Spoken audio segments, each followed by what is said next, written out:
Il y a le deuil dont on parle souvent, celui qui suit la mort, le départ définitif, celui qui nous arrache à jamais quelqu'un qu'on aimait. Et puis il y a l'autre, le deuil silencieux, celui qui laisse ni tombe ni cérémonie, le deuil de quelqu'un qui respire encore. Parfois, on doit faire le deuil d'une personne qu'on aime encore, parce qu'elle ne nous aimait plus, parce qu'elle nous a blessés, parce qu'elle ne pouvait pas rester. Ça peut être une histoire d'amour, une amitié qui s'effondre, un lien fort qu'on pensait incassable. Et puis un jour, plus rien.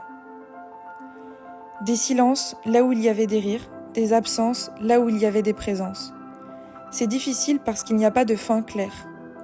La personne est encore là, quelque part. Peut-être qu'elle va bien, peut-être qu'elle nous a oubliés. Mais il faut apprendre à laisser partir, même ceux qui sont encore en vie.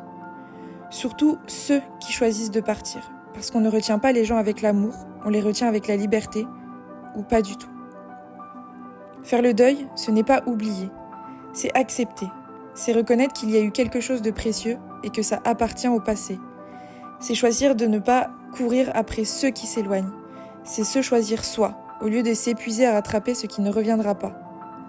Et parfois, il faut aussi faire le deuil de soi-même, de la personne qu'on a été, avant le choc, avant la maladie, avant la chute, avant que quelque chose, un jour, nous change à jamais.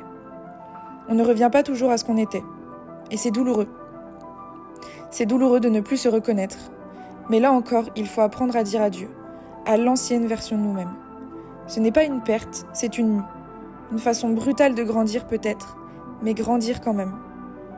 Le deuil n'est jamais simple, il est souvent le point de départ, celui d'un renouveau qu'on ne comprend pas encore, d'un chemin qu'on n'avait pas prévu mais qui nous attendait. Et ce chemin-là, vous pouvez encore le rendre beau à votre manière.